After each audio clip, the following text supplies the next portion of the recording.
Today's conversation is one I didn't plan to record, so I'm being a little spontaneous here, but I've been sitting with some thoughts today and I just told myself, hit record. So here we go. Welcome to the Power to Flourish podcast, where science meets the art of a beautiful life. I'm Dr. Andrea Line, positive psychologist, giftedness expert and coach, and modern-day spiritual godmother to brilliant, deep-feeling women. This isn't just another self-help podcast. It's a sanctuary, a sacred space to come back to yourself. Each week, we'll explore the emotional experience of gifted, sensitive women and what it means to live a life that feels as beautiful as it may look. Because flourishing isn't a luxury, it's your birthright, and your life is waiting. This is the Power to Flourish podcast.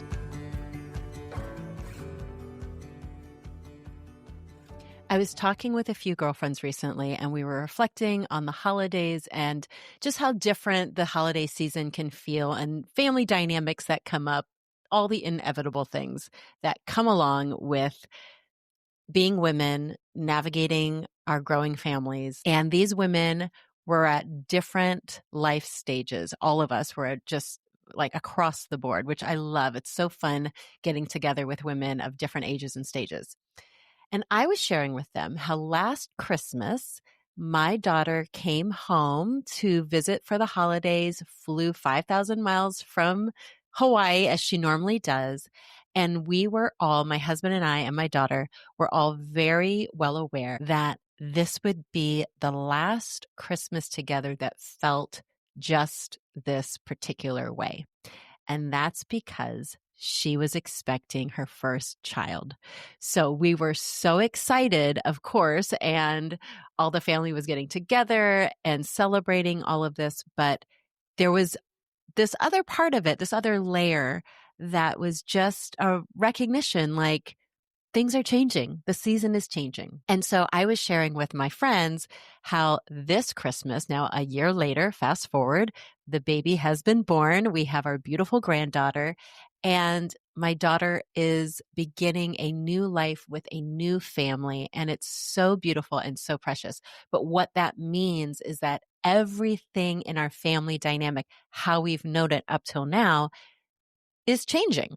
Last year, we didn't know exactly what it would look like, of course, but we knew everything would shift. And now it has. So this year, she's a mother. She has her own little family, and the traditions that we held so closely for decades, first just her and I, because it was just the two of us really like Gilmore Girls style, figuring out life together when I was in my 20s and 30s. And then later, when she was older, I got married. And so, but it's really been a little over a decade that we've been a family with my husband as part of the mix. So all of this is so beautiful, but there's also just this little bittersweet ache that I think every mother, and if you're listening, if I have any grandmothers out there listening, right? Once you go through a certain transition where your kids are growing up, they get married, maybe they start having children, whatever those transitions are. There's so many different transitions, but their transition into adulthood and different levels of adulthood means that things are shifting. They are not the same. And this actually is the whole process of parenting from the beginning. I remember one of my beloved mentors. He was a child psychologist when I was doing my child psych rotation in Charlotte, North Carolina, many, many years ago. This was 2006, so almost 20 years ago now. And he said to me, at the time, my daughter was probably, I think she was 9 to 10 that year. And he said to me that one of the things that stood out so clearly to me, maybe it was just the stage of motherhood I was in. And, I learned a lot of things in my graduate training, but this always stuck with me. He said, as soon after a child is born, like from the moment like the child comes into the world and we're there protecting, loving, nurturing, all the things. He's like, but every stage of parenthood after that is basically preparing that child to leave us if we do our job well. Like that's the sign of a successful parent is that eventually they leave us. They are successful in leaving us. Now, leaving us obviously looks lots of different ways. And it doesn't mean that they leave all relationship with you, but you get the idea, right? Like we are successfully and progressively helping our children navigate little bits more of independence, a little bit more of responsibility, all the way up into adulthood. So I think about that and I've reflected on that throughout all of the different stages of my parenting life. And now as a grandparent, I can say, wow, I'm in this totally new season. And so I wanted to just jump on today. Like I said, this was not planned. I don't even know exactly when I will release this episode, but I just feel like it's on my heart. And I know there are a lot of mothers out there, whether you have little ones at home right now, or you've got elementary school kids, maybe heading into middle school at some point, or maybe they're even getting in high school, or some of you are like, I met a woman the other night and her son's a senior in high school and she knows like things are going to be different after this and he's going off to college. And just with every different season and transition in our parenthood, like we've got to learn how to do this well, this letting go. And that's what I want to talk about today. Because as I was sharing all of this with my friends, I realized again how many families I have walked alongside over the years. Most of my career, I have been working with young adults, adolescents, and families and dealing in the family systems. So everything from parents of adolescents, like, stepping into that next level of independence, but maybe doing it with a lot of struggle. Young adults trying to figure out how to carve out their lives. What does that look like? How do they launch, especially post-pandemic? I've been working with a lot of parents of adult children who are just, had a hard time. And then just the normal transitions, like I said, adult children who are navigating marriages and babies and moves and all the boundaries and everything. There's so much out there now with between the generations and kids either cutting off contact with parents or just really hard things that we've got to learn how to navigate. So I was thinking today, and what I want to talk about is just how often the struggle underneath it all is often something that we as psychologists call individuation. It's the process of becoming one's own person.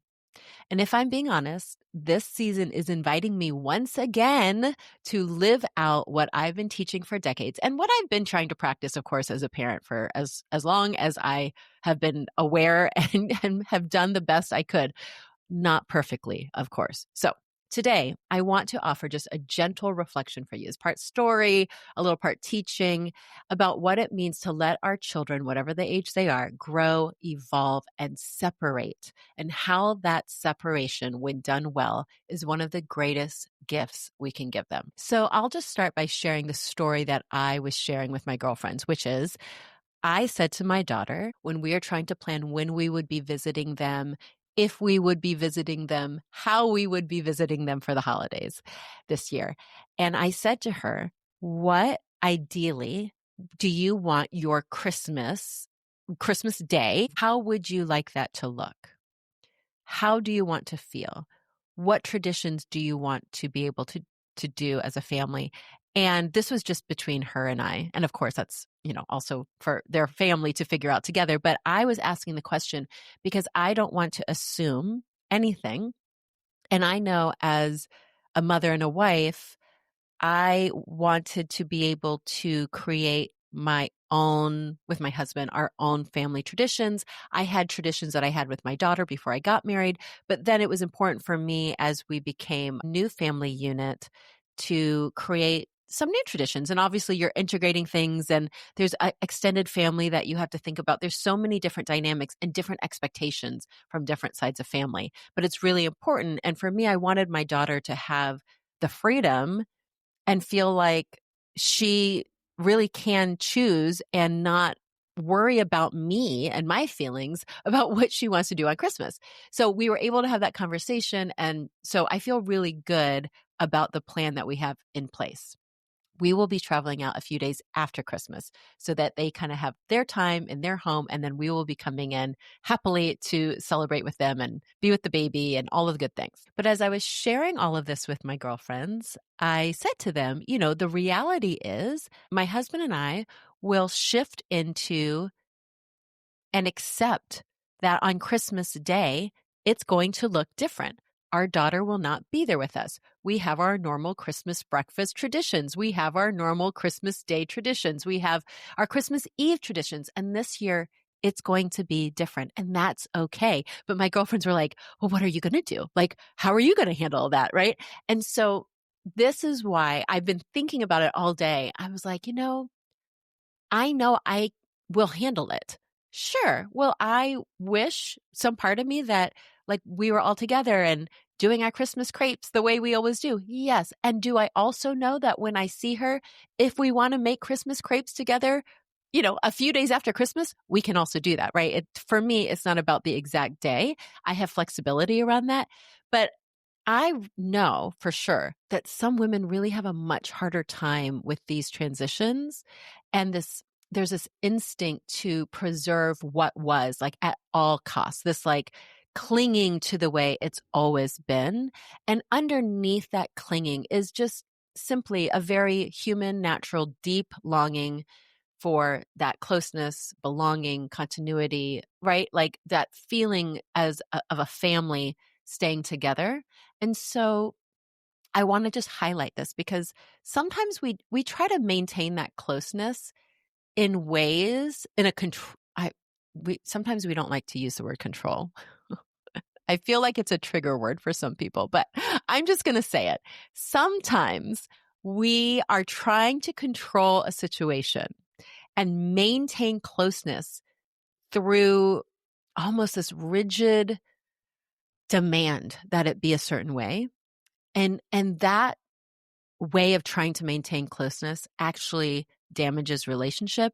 And in fact, it almost always inhibits individuation. So as a parent, and again, I will say it a million times, I am not perfect. I have not been perfect. And I'm sure if my daughter was on here right now, she'd have a laundry list of things that, she remembers that I did imperfectly. So please hear me when I am teaching about parenting, certainly not coming from a place of, I know it all and I've done it all right. But I'm just sharing after a lot of wisdom, not just my own parenting journey, but walking alongside parents through really, really hard, difficult, complex situations for all of my career. So I've seen a lot. I have seen a lot. I've helped parents navigate a lot.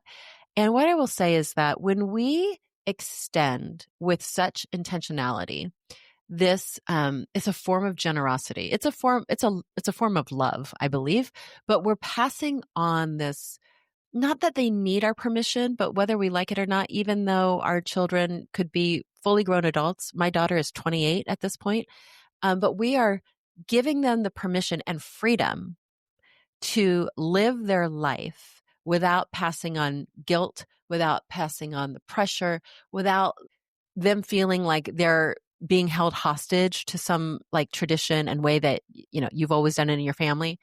Like there's such generosity in that, but there's also grief that comes with that generosity. And that is for us as adults to deal with.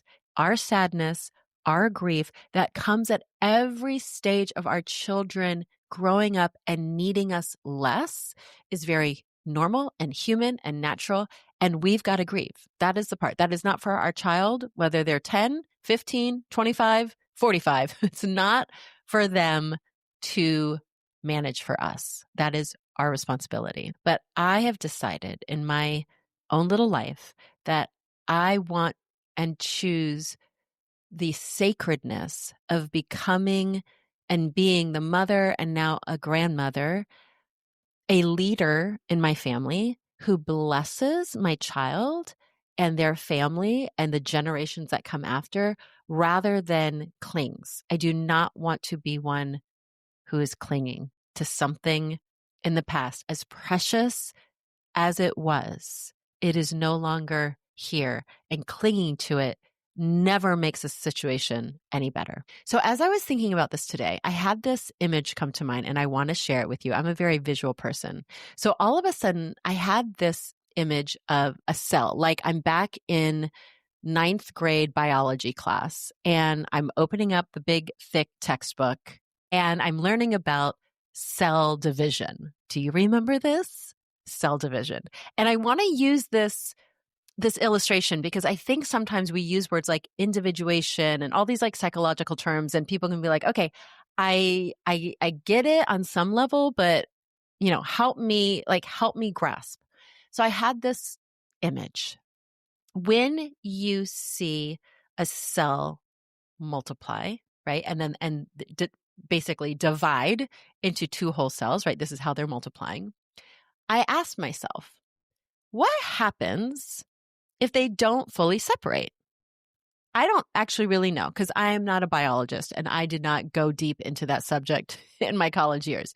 So I thought to myself, my guess is that if they do not fully separate, something bad happens, right? So sure enough, when I looked into this, I learned that whereas in the natural process of the cell dividing and then that finally separates into two distinct independent cells, that is called cytokinesis. I hope I'm saying that correctly.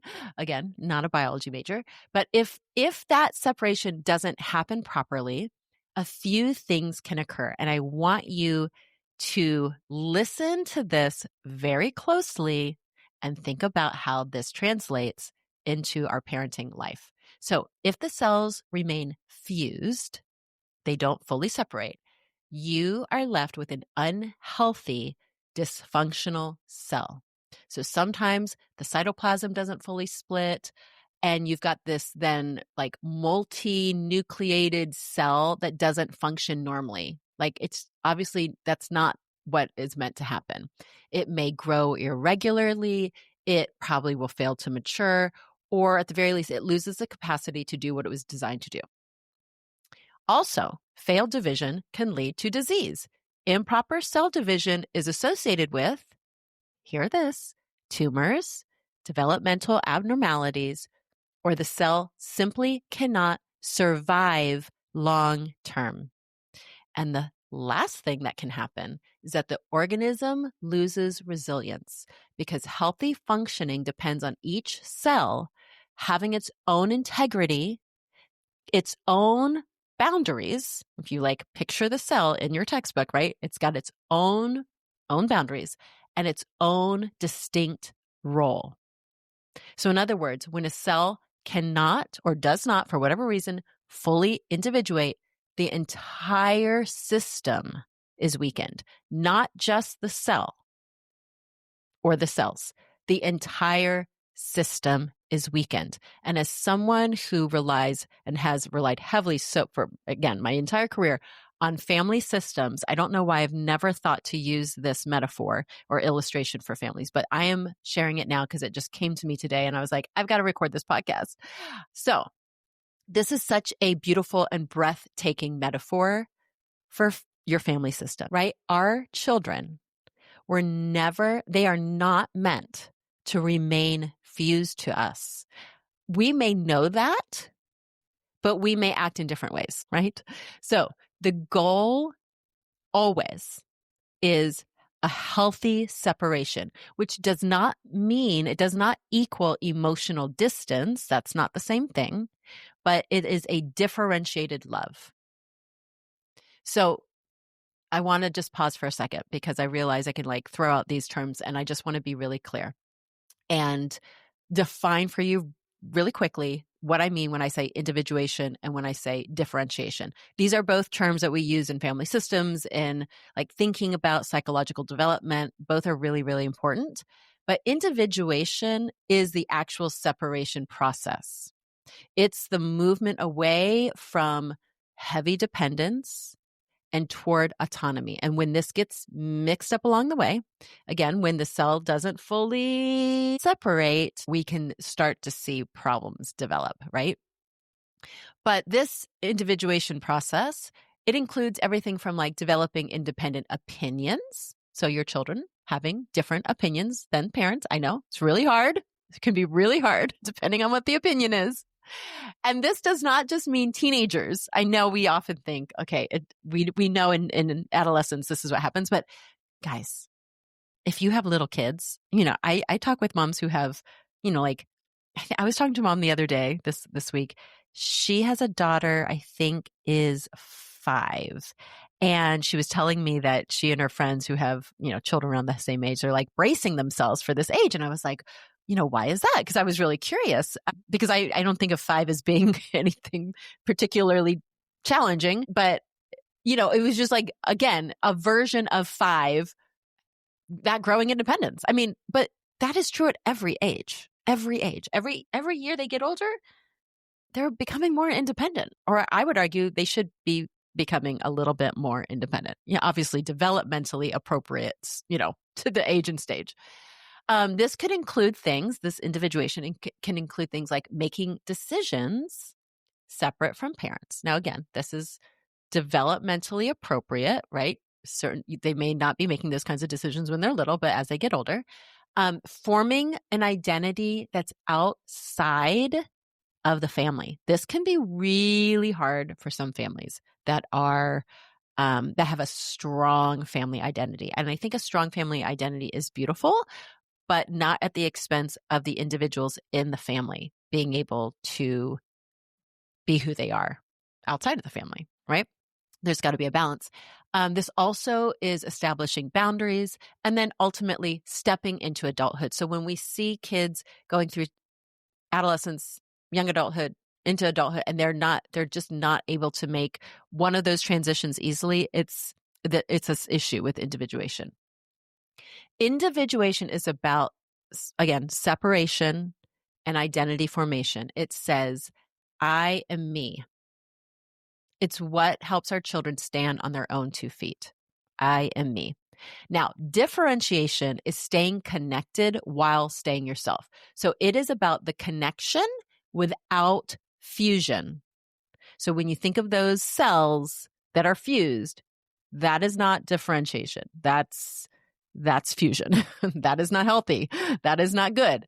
It's the ability to remain emotionally close and emotionally and psychologically separate at the same time.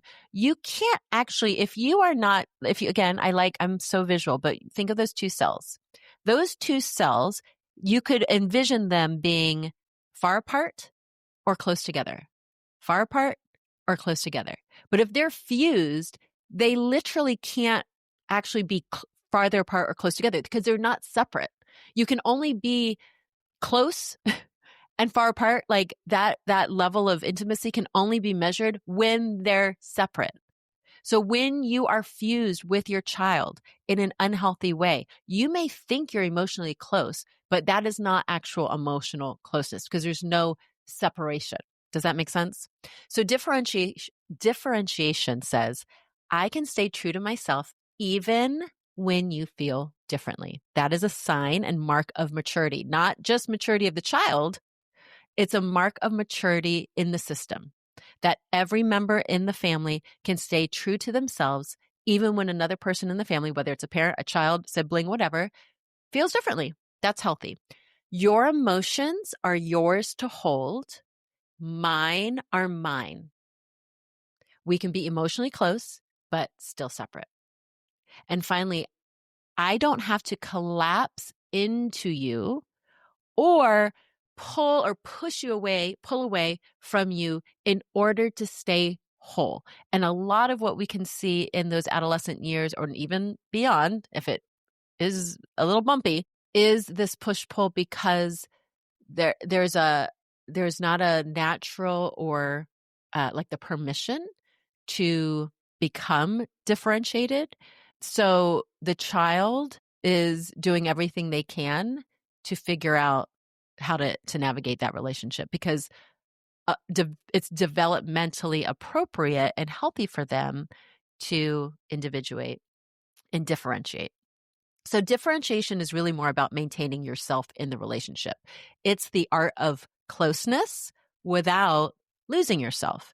And if you know anything about I'm not going to go on a whole tangent on here, but when we think of like codependency, which I don't love that term, but most people know kind of like what that means. It's the opposite of this, basically. So just quick review. Individuation focuses on becoming a separate person, and differentiation focuses on maintaining a healthy relationship between two separate people. And this is key for parents. And this is what I wanted to share with you today, that both of these things are very necessary. And when parents struggle with their child's individuation, that whole separation process, it's often, not always, but often because they never learned differentiation themselves. So if you haven't psychologically, I'll say, matured, and I don't mean that in a judgmental way, like some people are mature and other people are immature. I mean simply in a neutral, objective, like descriptive way. There are people, there are different stages of psychological development and maturity. And so you wouldn't expect a 2-year-old to have the same psychological maturity of a 32-year-old, right? We would hope that that would be different. So for some parents, if for whatever reason, growing up, their life, whatever, again, no judgment, but if they can't hold differentiation themselves, if they haven't gotten to that level, they often cling too tightly during the individuation process. But when we can learn to stay connected without fusing with our children don't have to fight.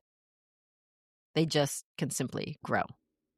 Now, that's not to say that if you got a teenager and they're like fighting, that means you're doing something wrong, because you can be trying to stay connected and not fusing, and your adolescent child or your young adult child may still be having a hard time and doing whatever they're going to do. So I don't mean I don't say that to judge anyone.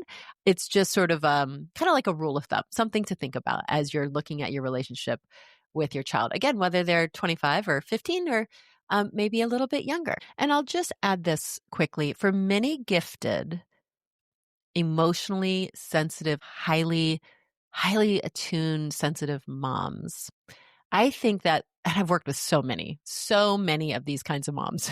I love them. By the way. Every one of you out there who may be listening, I adore working with moms. But this line between loving guidance and over responsibility can often blur. And I have struggled with this myself. So again, I am not speaking from a place where I've always done it right and have all the answers. So I know from personal experience, and I know from helping other moms, it just can be difficult because your intuition is sharp and your empathy is typically very high. And so there are these strengths, and then some of you have that whole over responsibility thing, right? And so you can see these potential consequences for your kid before they happen, which can make it harder to allow your child the space they need to struggle and to stretch and to become and to fail and to become, right? So these are all really important things. So really quickly, a few signs that we may be inhibiting the individuation process. Needing to be included in every decision, expecting the holidays to remain unchanged. Obviously, this is for like once your children are out of your home. Feeling hurt when a child begins new traditions or rhythms or whatever outside of what you've always done as a family. Using guilt, like if you say things like, but we always ... right? Instead of like blessing and releasing, and measuring closeness by proximity or like quantity of time together rather than the actual emotional connection you have. I want to reassure you that these things, and I've just only listed a few, is very common. It's very, very human. And it's totally workable. Like you can change these things. So if you feel like if some of these are like, oh, this kind of sounds like me, or it's like, I don't want to be like this. Like, what can I do? This is totally workable. I also want to share what healthy separation looks like. And again, I think it's easier for us to imagine, like when we're talking about teenagers, college age kids, young adulthood, like that stage. But really, like I said, it can even start to show up, and it does show up in smaller ways when they're younger. So the reminder here is like when we release our children with love, we don't lose them. In fact, when we can do that, what's the cliche, right? Like if you really love something, let it go. I don't remember the exact saying, but and you know when the child is free and they can return to you on their own, like that's the sign, right? You don't want to ever cling. So here are some ideas. You're shifting. This is healthy separation, healthy individuation. You're shifting from manager to mentor. So in childhood, it's normal and healthy and good that we're managing our children. We should be managing our children, like to some degree. Like we give them, little pockets of choices that they can make, perhaps like different, depending, even when they're 2, even when they're 3, even when they're really little, but it's within reason. And it's never anything that would be like a safety issue. Once they get pre-adolescence into adolescence, definitely once they get into adolescence, they need us to mentor them. We are shifting from actively managing to mentoring. I think where a lot of parents, especially in America, and you hear all the things about helicopter parents and all the stuff, again, not here to like judge and label people, but let's just describe what can happen. We are used to, in this era, not in previous eras as much, right? And things shift from generation to generation. But I think in today's generation, moms especially feel good and responsible when we are doing a lot of things for our children, even when they are completely capable of doing certain things on their own. And that happens in adolescence a lot. A subtle but important shift happens somewhere, usually around middle school, where they are testing ideas, they're forming opinions, they're doing their hair they want to do. I love listening to teenagers talk because they have like their whole, special little language. That is all developmentally appropriate. And as soon as we start trying to use their language and like dress the way they dress and all the stuff, like we're missing the point, you guys. They're trying to be different than us. They do not want us being like them. They don't. It's their job to be different than us. It's their way of pushing against us. That is healthy. They're trying to individuate. So please let them. Please let them. And healthy, I love it. I mean, I've worked with teenagers for so long. I love to see teenagers doing their teenager things. So healthy individuation begins when a parent can say things like, here are some good scripts. You could write these down. I trust your ability to figure this out. Now, you might say, well, I don't really trust, but you're practicing. Like this, they have to have a runway to practice, and they're going to make mistakes. But your job as a parent is to instill trust, their own trust in themselves, that they will be able to figure it out. And they can always come to you for input, but you don't need to jump in with your 2 cents every time, right? You could say things like, you have good judgment. Let's think this through together. Or, I'm here to guide, not to decide. I have to tell you, there was a time, and my daughter actually was very grown, like she was in graduate school actually, and she was struggling with the decision of whether to finish and complete her graduate program or to basically quit. Now, you might think that most parents would be like, what are you talking about? Don't quit. Because she also had like a full ride tuition covering this. Like there were all the things. But I knew that it was not my decision to make. And that whatever decision she made, if it was really my decision, then if she wasn't happy with it later on, it would always sort of be, whether she voiced it or not, it would be like my decision for her life. And I'm like, I can't, honey, I can't make this decision. I could help you think through it. We could talk about it. We could make pros and cons. You can, pray about it. Like there are a million things that you could do to come to a decision, but this is a big decision. And I am here to guide you, but I can't decide this for you. So again, whether they're 15 or they're 23, this is really important for parents to take a step back and not be making those decisions, but guiding them and helping them learn how to make good decisions. So a sign that you might be holding on too tightly is that you still feel responsible for orchestrating their decisions, their schedule, or their relationships, or their emotional experience. That one's tough because that can come in lots of different forms. So my little gentle invitation to you is just to move one step back, whatever that looks like, so they can move one step forward.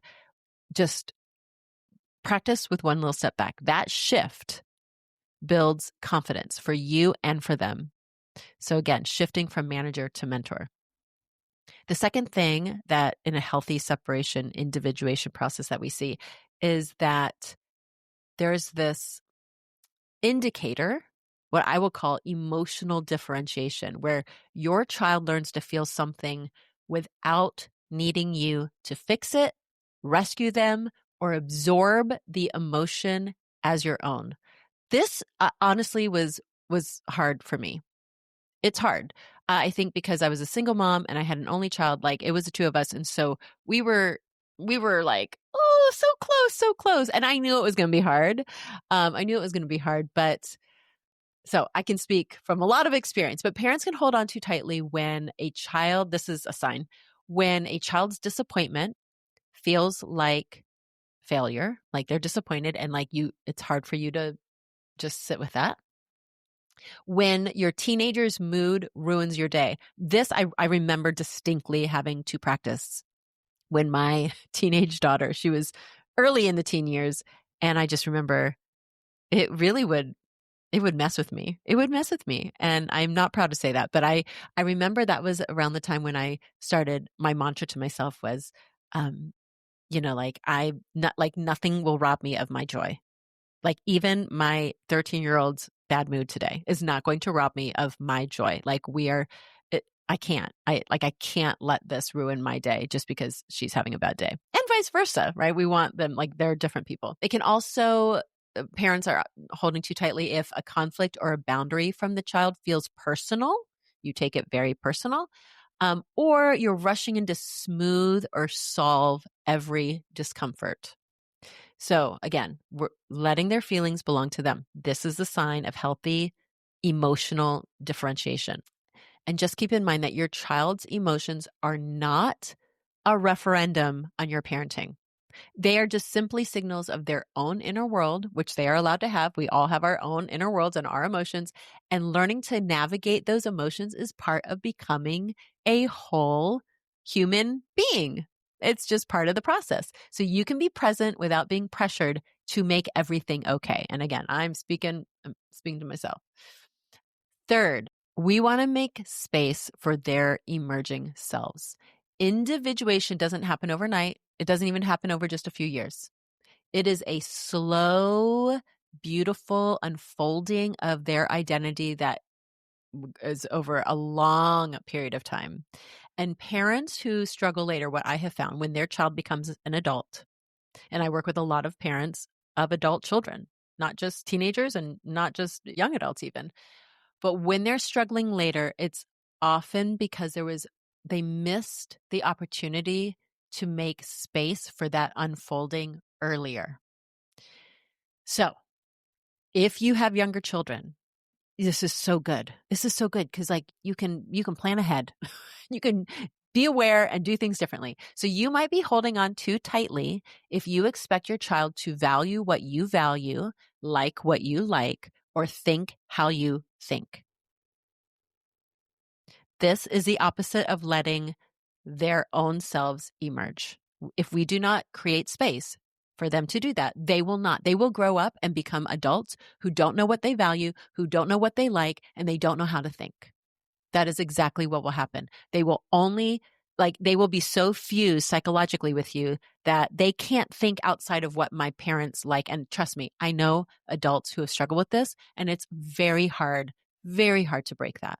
Very hard. And the older you get, the harder it is. You may be holding on too tightly if you assume your family traditions or preferences will always remain central in their lives. Doesn't mean that you can't have family traditions. It doesn't mean that your preferences can't be respected, but if you think that it's always going to be their central to their lives, that is you holding on too tightly. It could be you subtly discouraging differences because they feel unfamiliar or inconvenient. And finally, you take their experimentation. Again, this could be pre-adolescence, adolescence, maybe even younger, just whatever. It could be like their style, what they want to dress, their opinions, music, boundaries. Like you immediately see it as rebellion, and you see it through that lens, and it's like, they're being bad, they're being rebellious, rather than through the lens of this is like development. this is what it looks like for a child to grow into their own adulthood. Like, this is what it looks like. Now, obviously there are extremes, and I'm not saying that you allow, especially with teenagers, like them to do anything, but that's different than experimentation. And I have to say, I give my mother a lot of credit for this. When I was a teenager, I wanted to dye my hair like purple or something, and she did not want me having any. This was the 90s, and it was all the rage at the time for kids to have body piercings and all of this sort of thing. She did not want me to do that, and I was not allowed to get tattoos. But she said I could dye my hair any color I wanted, because she was right. She's like, it's just hair. It'll grow back. And so that was great. I was like, great, I'm going to try to dye my hair purple. I have brown hair, so it was hard to ever dye it anything without bleaching it. The point was, she understood that I needed some way to express myself, and she was giving me within the parameters that she felt were okay to her. Like, here are the boundaries. Go crazy with your hair, but like, don't do something permanent to your body, like body piercing and tattoos when you're under 18. Get the point? Okay. So this can be hard. I understand, but things in parenthood, not always easy, but we want to welcome their emerging preferences. Talk to them about it. Ask them questions. Try to understand, where is it coming from? Honor their growing autonomy. You want your child to be autonomous. Remember, the end goal is we want a fully functioning, autonomous human adult who has values, opinions. That is healthy.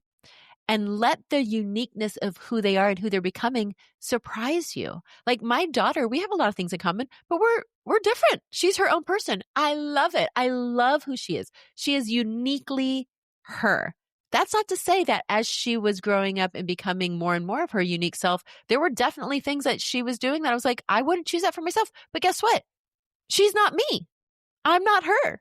So the child who feels free to become themselves at 16, at 18, whatever, 21, they become the adult who can stay connected to you at 25, at 26, at 30.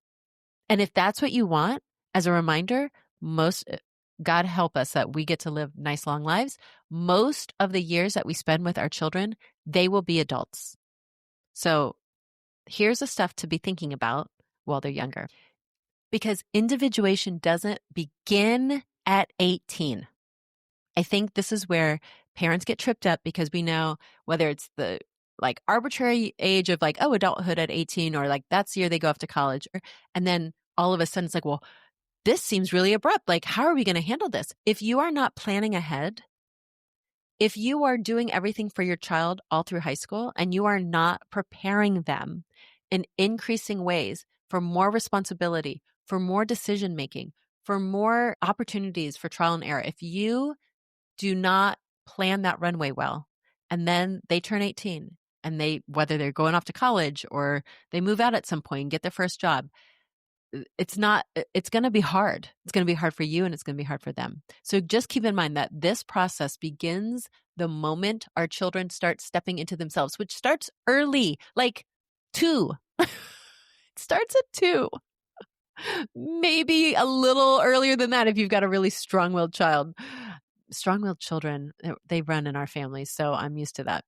And in my experience, the parents who navigate the transition most gracefully are the ones who begin practicing the art of letting go long before their children ever leave home, long before their children start families of their own. So those are my reflections for you today. It's a little different. I haven't really talked about parenting on here yet, but again, I'm thinking about the holidays. I'm thinking about my new role as grandma, which is crazy, but so wonderful. And yeah, different stage of life, different stage as a parent. Now I get to be a grandparent. That's a whole new thing to step into. But you may be listening to this and you're just starting your parenting journey. And I wanted to share this because sometimes I think we miss the long view. And again, I think the parents who are flexible and who can do this well, they are keeping in mind the long view. So if this conversation just stirred something up in you today, I want you to know that one, you're not alone at all. This is, again, so normal. Even if you're not feeling like you're in crisis, like navigating these transitions, again, whether your child is 15 or 25 or 30, I mean, trust me, I've worked with parents and their kids are like closer to 30 or maybe even older, which you might sound like, wow, but like the transition and navigating, it's not always pretty. It's not always easy. And it doesn't always feel natural, especially if you didn't have certain experiences yourself when you were younger. So it can certainly feel like really disorienting. It can feel really emotional. It can definitely feel heartbreaking. I think that's, pretty normal. And I've been working with parents, gosh, for so long now, I've lost count of the number of years, but a long time. I've walked with so many families and parents through exactly these seasons. So if you're feeling stuck, again, I don't normally talk about parenting. A lot of people don't know that I do parent coaching and I just do some like this kind of family navigation support. Sometimes children are dealing with much more severe issues and parents come to me for that. And sometimes it's just this kind of more transitional change difficulty. So if you're feeling stuck or you're unsure how to support your child's growth while also honoring their needs and your own needs, I just want to say I do still offer parent coaching. I do a lot of work now, as you know, with gifted women one-on-one, but I still take on parent coaching cases if I feel like it's the right fit. It is one of the most quietest. I really don't talk about it much, but it's most meaningful parts of my work because when families and parents and their kids can reconnect in a new way, in a healthy way, it's really rewarding. And I'm so grateful for the kind of relationship I have with my own daughter. So I know I want everyone to have that in their parenting story. As always, you can reach out through the link in the show notes. You can DM me on Instagram at Dr. Andrea Line if you want support, or maybe you just have a question. And maybe you just need like a one-time powwow with someone to like talk it through and say, help me. Am I thinking about this right? Am I going in the right direction? I even do one-time consultations with families for that. So wherever you are, I am cheering you on. I hope my sharing this was helpful for you in your parenting journey. If you're a parent, these transitions aren't easy, but they can be profoundly beautiful. And I'm aware that I know there's a lot of people who listen to this show. They are not parents yet, but you have parents. And so you may be listening to this on the other side of things. And if you need help or you think your parent needs help or you both need help navigating, feel free to reach out. Again, I do a lot of work with parents alongside their adult children. So that could be you listening and you're like, well, maybe this woman can help my mom and I or my dad and I figure some stuff out. I'm here for you. Until next time, keep flourishing. Thank you for listening to the Power to Flourish podcast. I hope today's conversation left you feeling more seen, more supported, and more deeply connected to yourself. And if this episode resonated, would you take a moment to subscribe, leave a review, or share it with a friend? It's one of the best ways to help this work reach the women who need it most. You'll find show notes, links, and resources from today's episode at powertoflourish.com. And now just a quick reminder, this podcast is for educational and informational purposes only. It's not therapy, medical advice, or a substitute for professional support. And listening doesn't make me your therapist or doctor, though if you're looking for a coach, you know where to find me. All right, beautiful one, that's it for now. Until next time, trust yourself, honor your gifts, and keep flourishing.